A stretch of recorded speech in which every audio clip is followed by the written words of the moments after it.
2వ అధ్యాయము ఫిలిప్పీ పత్రిక 2వ అధ్యాయము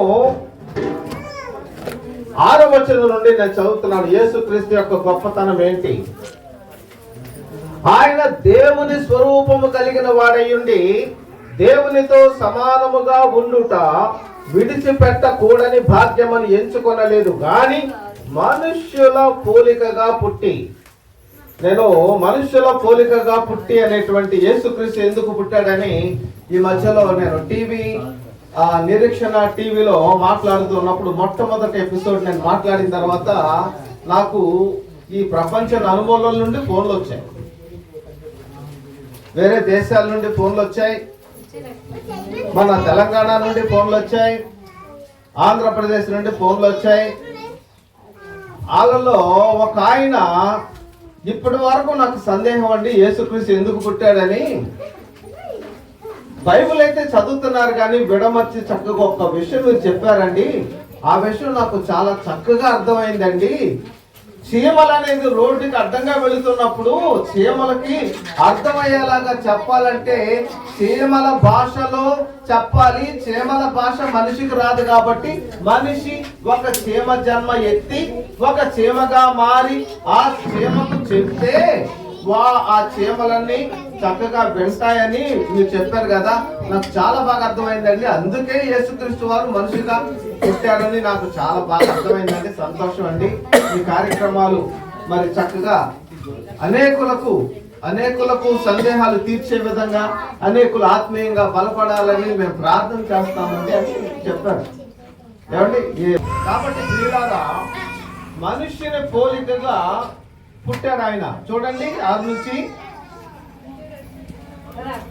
ఆయన దేవుని స్వరూపము కలిగిన వాడైండి దేవునితో సమానముగా ఉండుట విడిచిపెట్టకూడని భాగ్యమని ఎంచుకొనలేదు గాని మనుష్యుల పోలికగా పుట్టి దాసుని స్వరూపము. దాసుడంటే ఏంటండి? పనాడు. దాసుడంటే పనివాడు. దాసుడంటే పనివాడు. నేను పరిచారము చేయించుకోవటానికి ఈ లోకానికి రాలేదు. ఏమండి? పరిచారం చేయించుకోవడానికి రాలేదు, పరిచారం చేయడానికి వచ్చాను అనేటువంటి దేవుడు ఎవరైనా ఉన్నారా? ఏమండి? మీకు సేవ చేసేటువంటి దేవుడినండి నేను మీకు సేవ చేసేటువంటి వాడిని అనేటువంటి వాళ్ళు ఎవరైనా ఉన్నారా? సేవ చేయించుకునే వాళ్ళు ఉన్నారు కానీ నేను గొప్పవాడిని, సేవ చేయండి, సేవ చేయించుకునే వాళ్ళు ఉన్నారు కానీ సేవ చేయడానికి నేను పరిచారము చేయించుకునేటకు రాలేదు. కానీ పరిచారము చేయుటకును అక్కడేమున్నది? దేవుని స్వరూపము కలిగిన వాడైంది దేవునితో సమానముగా ఉండుట విడిచిపెట్టకూడని భాగ్యము అని ఎంచుకొనలేదు కానీ మనుషుల పోలికగా పుట్టి దాసుని స్వరూపము ధరించుకొని తనను తానే రిక్తునిగా చేసుకొనెను. అది యేసుక్రీస్తు ఎందుకు. ఇంకా కిందకు వస్తే ప్రతి మోకాలు ఆయన నామాన్ని వంగునంతా చూడండి. 9 అందుచేత వచనమండి, మరియు ఆయన ఆకారముందు మనుషుడుగా కనబడి మరణము పొందునంతగా. ఈ విషయం కూడా నేను వివరించాను, ఈ విషయం కూడా ప్రస్తావించాను. ఏంటంటే ఉదాహరణ అండి, మీకు బాగా తెలిసినటువంటి వ్యక్తి ఆపదలో ఉన్నాడు, బాగా వినండి. మీకు బాగా తెలిసినటువంటి వ్యక్తి, మీకు అతను కొద్దో గొప్ప సహాయం చేశాడు అనుకుందాం.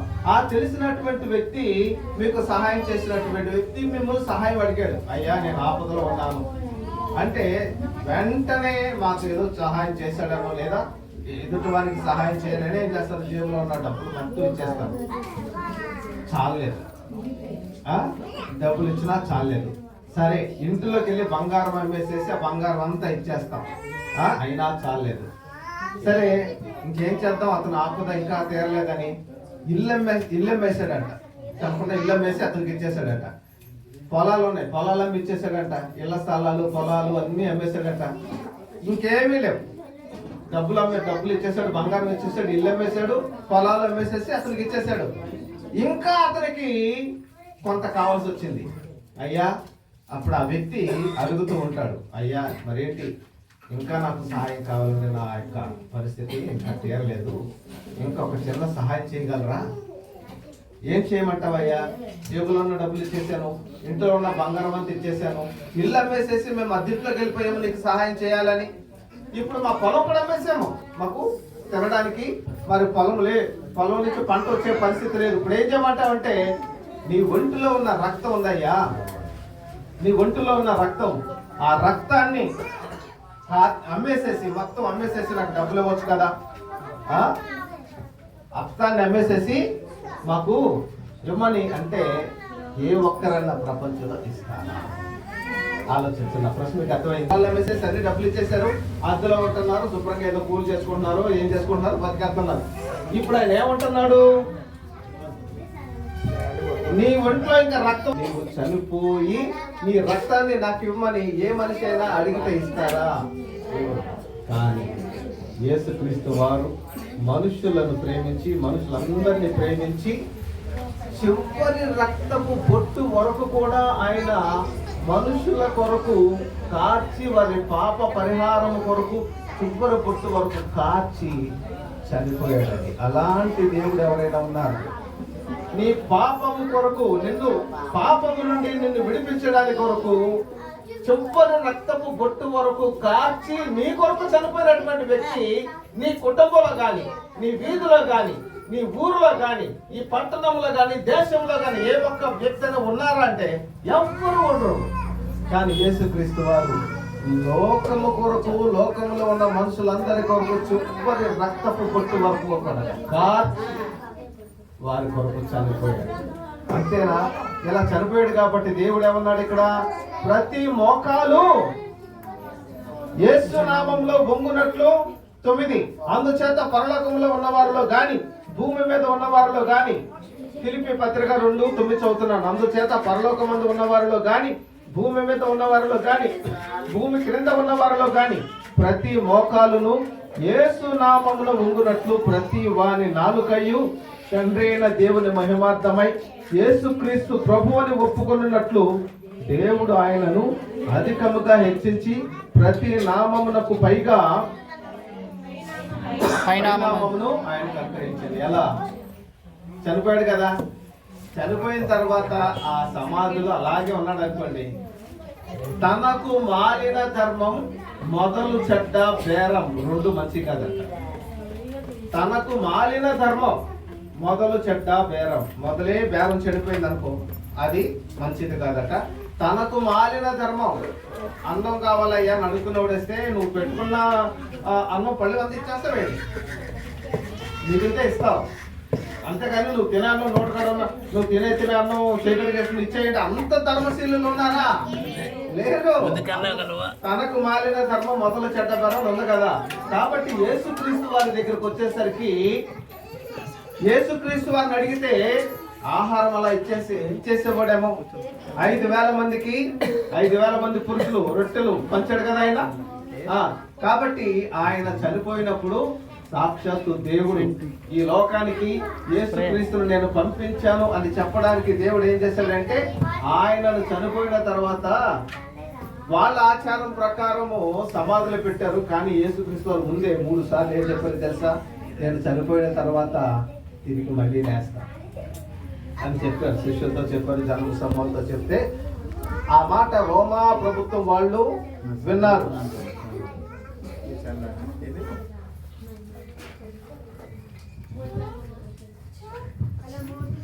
అయితే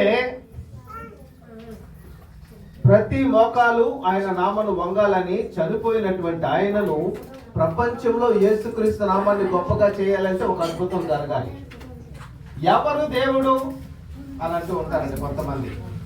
14 మన కీర్తన గ్రంథంలో ఒక మాట ఉంటుంది, 14వ అధ్యాయంలో, దేవుడు లేడని బుద్ధిహీనులు తమ హృదయంలో అనుకుంటారట. మరి ఇక్కడ యేసుక్రీస్తు నిజమైన దేవుడు అని రుజువు అవ్వాలి. ప్రపంచంలో అనేకులు నమ్మాలంటే కళ్ళతో చూస్తారండి, కళ్ళతో చూస్తారు, రుజువులు కావాలి వాళ్ళకు. ఆ రుజువు ఏంటో తెలుసా?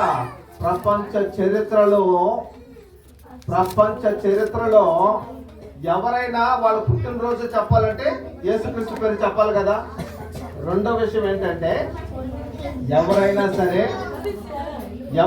సరే ప్రపంచ చరిత్రలో చనిపోయిన తర్వాత సమాధి కానీ ఏమండి, ఈ టాటా రతన్ టాటా వాళ్ళు చనిపోయినప్పుడంట ఆకాశ పక్షులకి ఆ శవాన్ని వదిలేస్తాడట, వాళ్ళు తినేస్తారట, అలా ఆచారమట. ఆ విధంగానే చేశారట. కొంతమంది కాలుస్తారు, కొంతమంది పూడుస్తారు, ఏమంటే పాతి పెడతారు, ఇలా చేస్తారు. అయితే ప్రతి మనిషి యొక్క ఎముకలు, ప్రతి ఒక్క మనిషి శరీరము ఎక్కడుండాలి? భూమి మీదే. అవునా? ఖచ్చితంగా భూమి మీదే ఉండాలి. మరి యేసుక్రీస్తు శరీరము మరియ గర్భములో రూపొందించబడినటువంటి ఆ శరీరము, మరియ గర్భములో రూపొందించబడిన శరీరము, మాంసము, ఎముకలు, కళ్ళు, శరీరం అంతా 3వ రోజున తిరిగి లేచిన తర్వాత, యేసుక్రీస్తు సమాధిలో నుండి లేచిన తర్వాత ఈ రోమ ప్రభుత్వాలు ఏం చేశారంటే, ఈయన లేస్తున్నాడన్న మూడో రోజున లేస్తానని చెప్పాడు కాబట్టి లేవకపోయినా లేస్తాడు, లేచాడని చెప్తారు. ఈ శిష్యులు వచ్చి ఏ రాత్రి పూట ఆ శవాన్ని తీసుకెళ్లి అడవిలో పారేసి యేసు ప్రభు లేచాడు అందరికి చెప్పైతే మనం అవమానపడాలి, నమ్మాలో నమ్మకూడదు, కానీ వాళ్ళ మాటలు నమ్మాల్సి వస్తుంది. అలా కాదు అని కొంతమందిని రోమా ప్రభుత్వం యొక్క సిపాయిలు అంటారు, పోలీసులు లేదా వాళ్ళ యొక్క సైన్యాన్ని కాపలా ఉంచారంట 3 రోజులు. 3 రోజులు కాపలా ఉంచితే 3వ రోజు ఉదయాన భూకంపం వచ్చి వాళ్ళు బండ వేసేసి దానికి ముద్ర వేసేసారట, సీలు వేసేసి, సంఖ్యలు వేసేసారు, పెద్ద గొలుసులు వేసేసారు.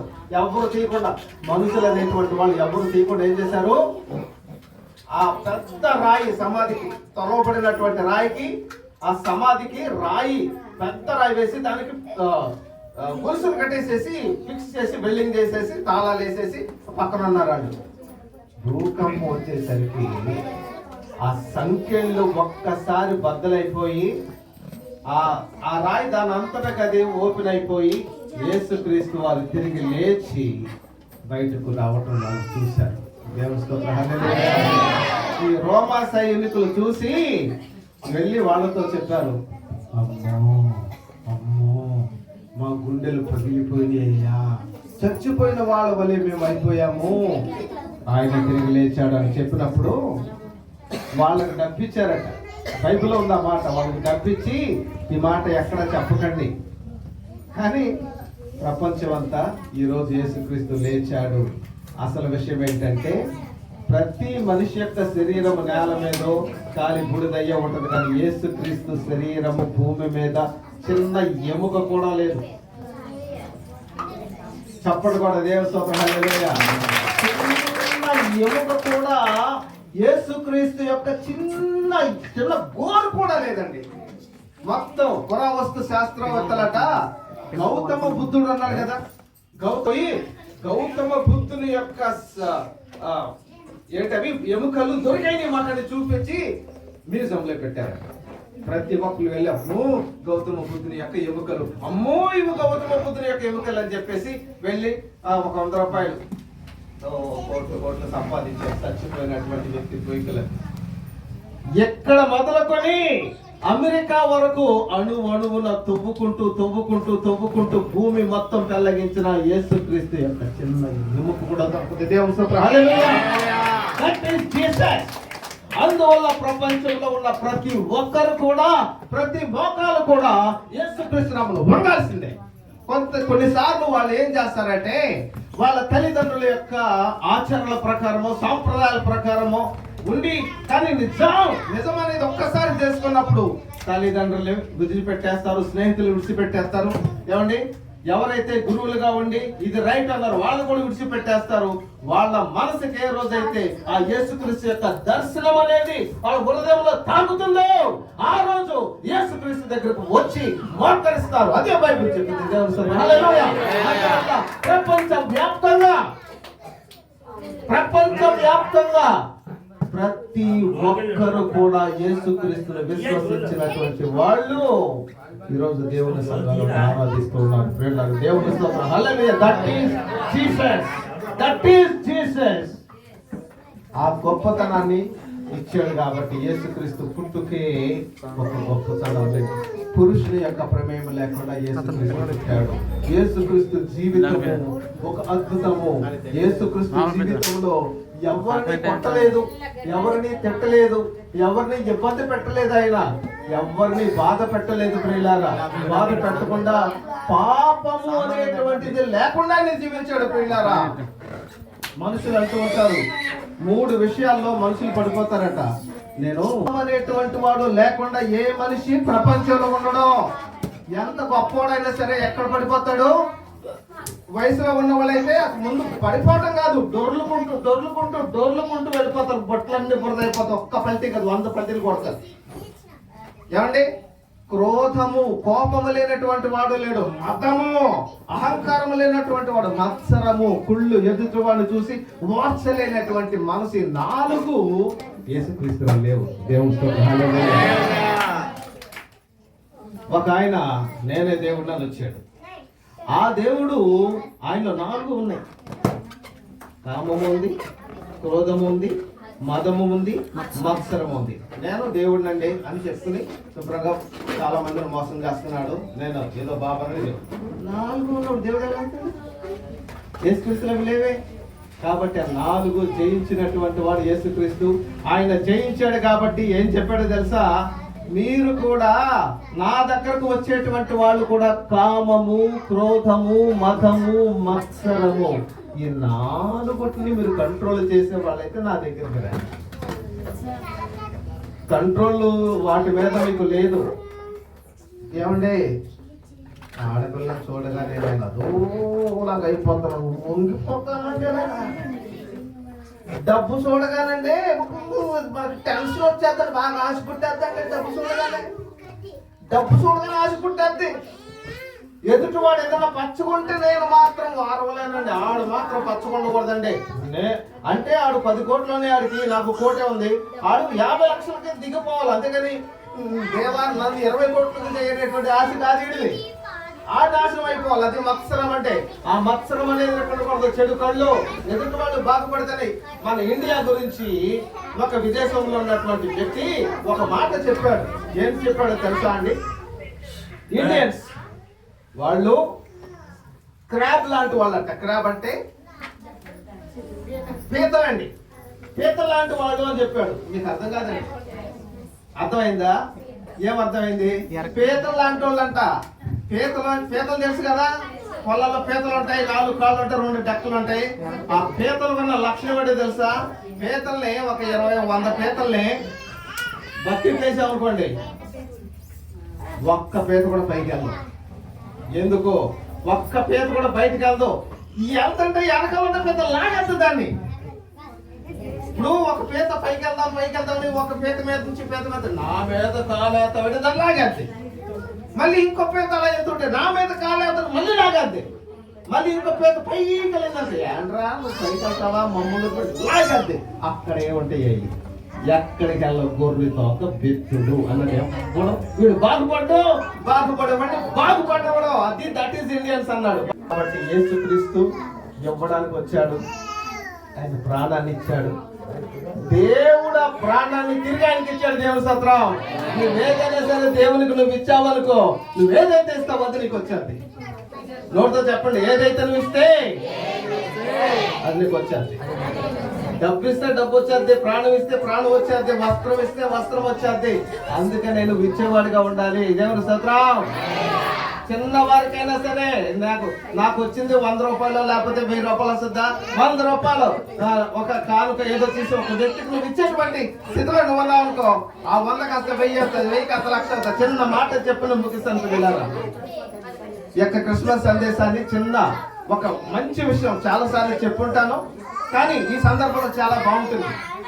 ఒక సాధారణమైనటువంటి ఒక వ్యక్తి రోడ్డు వెళుతూ కాగితాలు బాగా ఉన్నటువంటి కాగితాలు వేరే చక్కగా మచ్చ పెట్టి పుట్టి దగ్గరికి ఇస్తే బాగా నన్ను ప్యాక్ చేసుకోవడానికి కొంచెం బాగుంటాయి అని అతనికి ఒక 10 పైసలు రూపాయి అలా ఇస్తూ ఉండేవాడు. దానితో అతనికి ఆకలి కడుపు నింపుకొని అతను జీవిస్తూ ఉన్నాడు. ఒకరోజు ఈ విధమైనటువంటి క్రిస్మస్ ఆరాధన క్రిస్మస్ గురించి దైవ సేవకులు బోధించేటువంటి బోధ ఆ రోడ్డు వెళుతూ ఉంటే ఈ సందడి ఏంటో బాగుందని గోడ పక్కన కూర్చున్నాడు. కూర్చుని వింటూ ఉంటే నేను ఇప్పుడు ఏం చెప్పాను, నువ్వు ప్రాణాన్ని ఇస్తే నీ ప్రాణము మళ్ళీ నీకు వచ్చేది. ఎవరికి ఇస్తే? దేవునికి ఇస్తే. దేవుని నిమిత్తం ప్రాణం ఇస్తే ప్రాణం వచ్చేది, డబ్బు ఇస్తే డబ్బు వచ్చేది, వస్త్రం ఇస్తే వస్త్రం వస్తుంది అనేటువంటి మాట మీరు నమ్మగలిగితే మీరు ఇచ్చేవాళ్ళుగా ఉంటారు. మీరు ఎలా ఉంటారు నన్ను చూస్తే మీకు అర్థం అవుతుంది. ఎలా ఉంటారు మీ చెయ్యి ఎలా ఉంటుంది? ఎలా అంటే చూడండి, తీసుకో అంతే అని ఇచ్చేసానంతే. అది ఆవిడదే అంటే నీ చెయ్యండి ఇలా వదిలేయటమే దాన్ని. తీసుకో. ఈ సంఘం వాళ్ళందరూ ఒక దేశం అండి, బైబిల్ అనేది వాళ్ళ జెండా మీద వాళ్ళ మన జాతీయ జెండా ఉంటుంది కదా, దేశానికి సంబంధించినటువంటి ఒక జెండా, ఆ జెండా మీద బైబిల్ని ముద్రించుకుని ఈ దేశం మా దేశం అని చెప్పేసి ముద్రించుకున్నటువంటి దేశం ఉంది. చిన్న దేశం.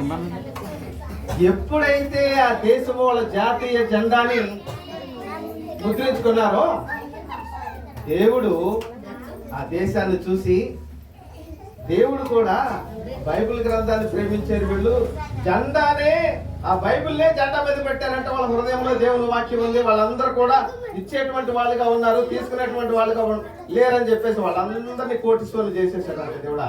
ఆ దేశంలో ఉన్న వాళ్ళందరూ కోటీశ్వరులు లేరంట. అడుక్కునేవాడు ఉండడంటండి. మరి బయట వాళ్ళు ఎవరైనా వస్తే వీళ్ళు అడుక్కోవాల్సింది తప్ప ఆ దేశంలో పుట్టినటువంటి సిటిజన్ పౌరుడు ఏ ఒక్కరు కూడా అడుక్కునేటువంటి వాడుగా ఉండడంట. దేవుని స్తోత్రం. ఈ వ్యక్తి ఆ మాట విన్న తర్వాత ఆచరణలో మొదలు పెడదాం, ఏం జరుగుతుందో చూద్దాం అని చెప్పేసి ఆ పేపర్లో మరలా ఏరుకుని వాళ్ళకి ఇస్తే ఒక 10 రూపాయలు ఇస్తే ₹1 దేవుని సన్నిధికి వచ్చి ఎప్పటికీ తెలియకుండా కాని చేసేసి కూర్చుని 2 మాటలు వెళ్ళిపోతూ ఉండేవాడు.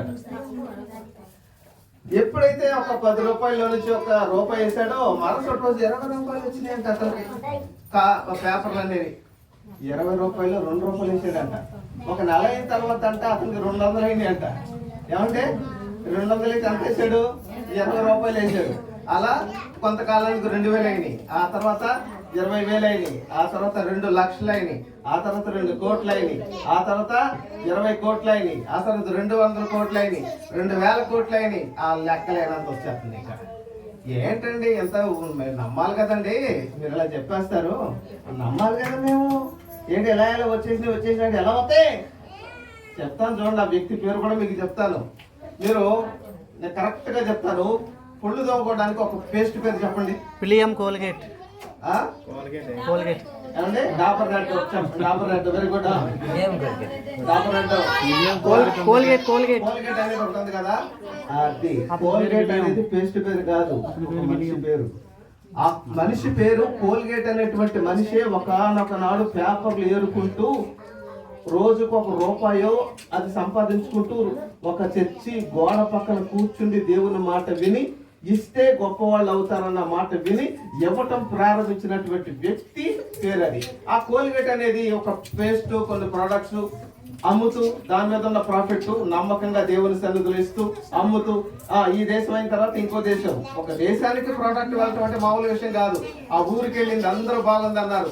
ఒక దేశకి వెళ్ళింది. కోల్గేట్ పేస్ట్ లేని దేశం మీద నాకు చెప్పండి.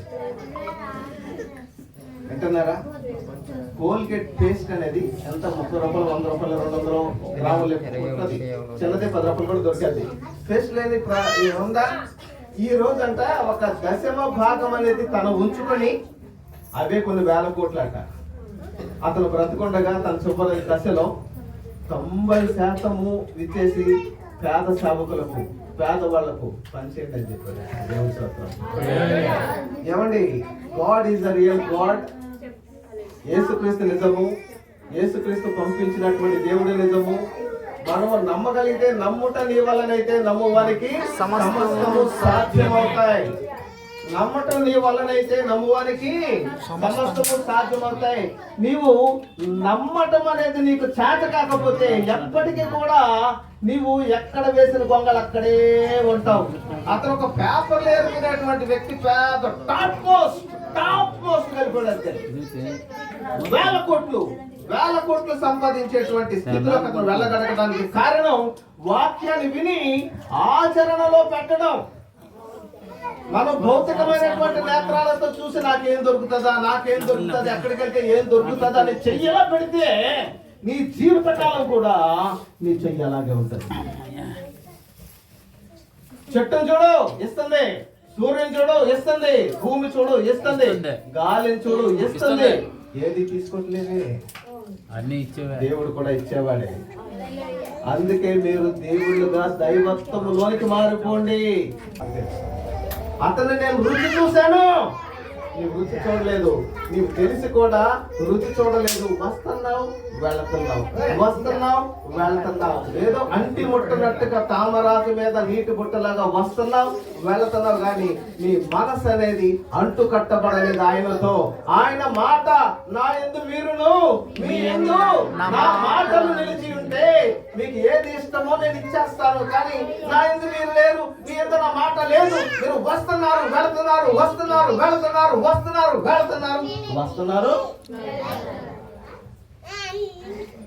ఎక్కడంటున్నారు, ఎక్కడంటలేదు. అందువల్ల మీరు మాట్లాడలేదు. ఈ యొక్క క్రిస్మస్ రోజు ఒక నీ ఎదురుగుండా అపోస్తులైన పౌలు ఏమన్నాడు తెలుసా? బైబిల్లో చూపించబట్టి చూపిస్తాను. నేను చూపించిన కొరింథీ రాసిన పత్రిక చూడండి, ఒక మంచి మాట చూపిస్తాను. నేను క్రీస్తును పోలి నడుచుకుంటున్నాను కాబట్టి మీరు నన్ను పోలి నడుచుకోండి. 11వ అధ్యాయం మొదటి వచనం చూడండి. 11వ అధ్యాయము నేను క్రీస్తును పోలి నడుచుకుంటున్నాను. 11వ అధ్యాయము 1వ వచనం. కొరింథీ పత్రిక, మొదటి కొరింథీ పత్రిక 11వ అధ్యాయంలో ఒక మాట అపోస్తులైనటువంటి పౌలు అంటే చాలా మందికి పౌలు మాటలు ఇష్టం ఉండదండి. ఎందుకు? నేను క్రీస్తును పోలి నడుచుకుంటున్నాను, మీరు నన్ను పోలి నడుచుకోండి. క్రీస్తుని పోలి నడుచుకోండి అందులో చెప్పలేదండి. అక్కడ చూడండి, నన్ను పోలి నడుచుకోండి. చూడండి అక్కడ. ఇప్పుడు మీ ఇంటిలో వాళ్ళు ఎవరైనా విశ్వాసములు రాలేకపోతున్నారంటే నీ రూపం అనేది క్రీస్తు యొక్క రూపంలో ఉంటే వాళ్ళు నిన్ను చూసి వస్తారు. కానీ నీ రూపం క్రీస్తు రూపంలో లేవే, క్రీస్తు రూపంలో నువ్వు లేవే, క్రీస్తు రూపంలో నువ్వు లేవు. నీ నోరు ఆలోచించండి. నేను నాశనం అయిపోతాడు అని అనగా నాశనం అయిపోతాడా? అవునండి. ఏం చేయాలో తెలుసా? యేసు క్రీస్తు ఏం చేయాలో తెలుసా? నీవు జీవించబడాలంటే నీ శత్రువుని నీవు శపించకూడదు, నీ శత్రువుని నీవు దీవించాలి అని చెప్పాడండి. ఏమండి? ఆ విధంగా చెప్పినటువంటి దేవుడు ఎవరున్నారు చెప్పండి? రెండోది ఏంటో తెలుసా? ఎవరైనా సరే నేను ఒక చెంప మీద ఏ సందర్భం చేత కోటలు వేరాలు కోటాడు అనుకోండి అని ఇలా కోపం చూపించాడు అనుకోండి, అప్పుడు ఏం చేస్తాం మనం? నీవే ఎంతుంటే నాకు 2 చేతులున్నాయి, నాకు 2 కాళ్ళు ఉన్నాయి, నువ్వు చేత్తో కొట్టావు కదా, పక్కనే కర్ర ఉంది కాబట్టి కర్రతో కొట్టేస్తానంటే ఆ 2 కర్రలు తీసుకొస్తాడు, ఇంకో మనిషిని కూడా తీసుకొస్తాడు. ఆ 2 కర్రలు తీసుకొస్తే నేను తక్కువ, నువ్వు 2 కర్రలు నీకిద్దరు ఉన్నారా, మరి నాకు లేరేంటి? అదిగో నా వాళ్ళు ఉన్నారు, ఇవి 4 తీసుకొస్తాడు, ఆడ 5. ఎక్కడికి వెళ్తారు వీళ్ళు? పోలీస్ స్టేషన్కి వెళ్ళి ఆడ మీద కేసు బయట ఎవరు పెట్టండి, ఎకరం పొలం ఇచ్చేస్తాను నీకో అంటే 2 ఎకరాలు ఎత్తానంటాడు. ఆడేపు చాలా సౌండ్ ఉన్నాడు, నేను 3 ఎత్తా, నేను 4 ఎత్తా. ఇలాగే ఇద్దరు అన్నదమ్ముల దగ్గర కేసు వచ్చేసి చెరొక 10 ఎకరాలు వాళ్ళ నాన్న కష్టపడి సంపాదించి ఇచ్చాడు. అన్నదమ్ముల దగ్గర గొడవ వస్తే ఒక లాయర్ని పెట్టుకున్నారట, అన్న ఒక లాయర్ని పెట్టుకున్నాడు, తమ్ముడు ఒక లాయర్ని పెట్టుకున్నారట. మొత్తం 1 ఎకరం ఇస్తే అన్నయ్య ఎకరం ఇస్తే నేనేమన్నా 2 ఎకరం ఇచ్చాడు లాయర్కి, 2 ఎకరం ఇచ్చాడు, 5 ఎకరాలు ఎగిరిపోయినాయి అన్నాడు. 5 ఎకరాలు ఎగిరిపోయి వీడికి న్యాయం అవ్వట్లేదు, వీడికి న్యాయం అవ్వకపోతే ఎందుకు అన్నయ్య అంట ఎందుకు ఆ కోర్టులో పక్కన పడి వెళ్ళిపోతుంటే వాళ్ళన్నయ్య పెట్టుకున్నటువంటి లాయరు వాళ్ళ తమ్ముడు పెట్టుకున్నటువంటి లాయర్తో చెట్టు దగ్గర కూర్చుని ఎరా వాళ్ళిద్దరి దయ వల్ల నేను ఒక 5 ఎకరాలు సంపాదించాను అని అన్నాడంటండి. ఎవరు? అన్నయ్య పెట్టుకున్న లాయర్ ఉన్నారు కదా, నా లాయర్ ఏంటి, నా తమ్ముడు లాయర్తో మాట్లాడుతున్నాడని చెప్పేసి ముసుకేసుకుని వెనకాలగా ఉండి ఏం మాట్లాడుతున్నారా అని ఎంత ఉంటే వాళ్ళిద్దరు అన్నదమ్ములు చల్లగా ఉండకూడదురా, పోట్లాడుకుంటానే ఉండాలిరా. వాళ్ళిద్దరి దయ వల్ల నేను ఒక 5 సంపాదించాడు, నీదెంత అంటే నీ వయసు సంపాదించిన నాకు కూడా 5 ఇచ్చాడు ఆ తమ్ముడు అంటే వదిలేద్దాం లేరా ఇంకంటే నో ఇంకా ఆడి దగ్గర 5 ఎకరాలు ఉన్నాయి. ఆ 5 కూడా లాగేసిన తర్వాత కాంప్రమైజ్ చేపించేసి వదిలేద్దాం అన్నారంటండి. ఆ మాట అన్నాడంట అన్నయ్య. జాగ్రత్తగా రండి. ఇప్పుడు ఒక చెంప మీద కొడితే రెండో చెంప చూపించండి అని యేసుక్రీస్తు వారు ఎందుకు చెప్పారు? మగాడు కాదురా యేసుక్రీస్తు, మగాడు కాదు, కొడితేనంట మరి కొట్టరా అని చూపించాలట. ఆడింగోడ్రా యేసుక్రీస్తు అన్నాడు. జ్ఞానం అర్థం అవ్వాలి.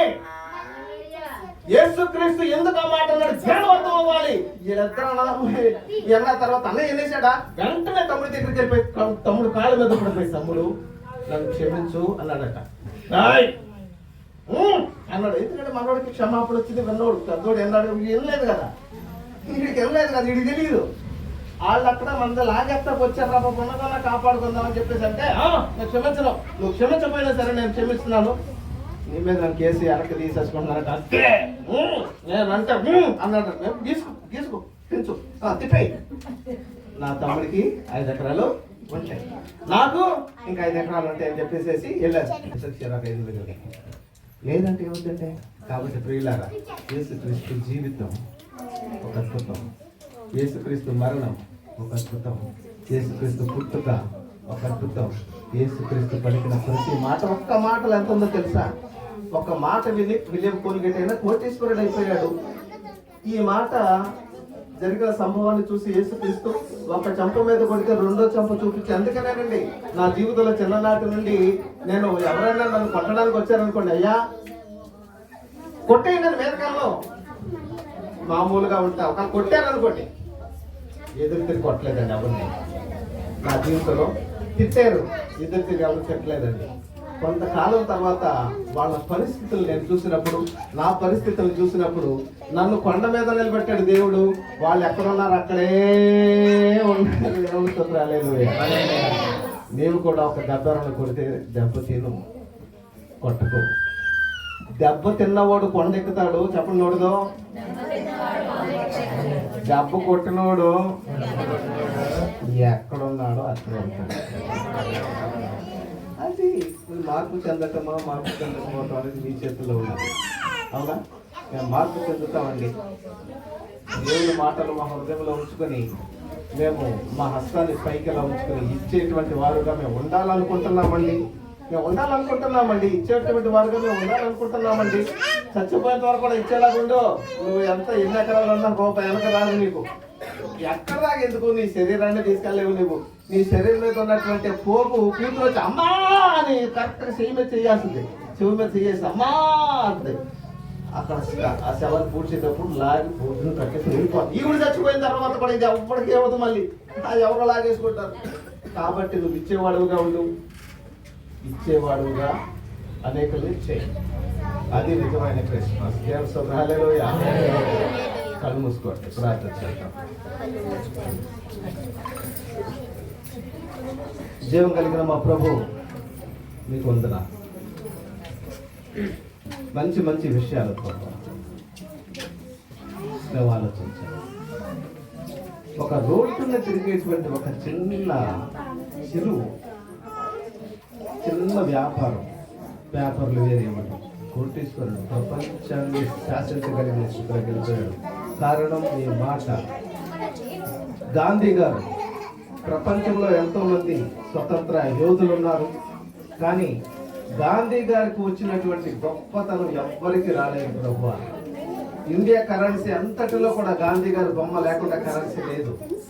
కారణం ఒక చెంప మీద కొడితే రెండో చెంప చూపించాలనే సత్యాగ్రహము మరి బ్రిటిష్ వాళ్ళ ఎదుట ప్రదర్శించి స్వతంత్రాన్ని తీసుకొచ్చారు. మిగిలిన వాళ్ళు నేను కూడా రాళ్లతో కొడతాను, ఒడిసలతో కొడతాను, పిస్టల్తో కాల్చేస్తాను అన్న వాళ్ళు చచ్చిపోయారు.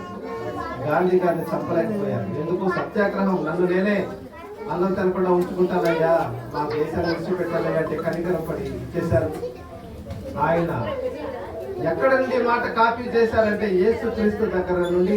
గాంధీ గారు ఆయన భారత్లో ఇంగ్లాండ్ లో చదువుతున్నప్పుడు లైబ్రరీలో బైబిల్ గ్రంథాన్ని చదివి, లేవా ఈరోజు ఇండియా కరెన్సీ అంతటిలో కూడా ఆయనే ఉన్నాడు.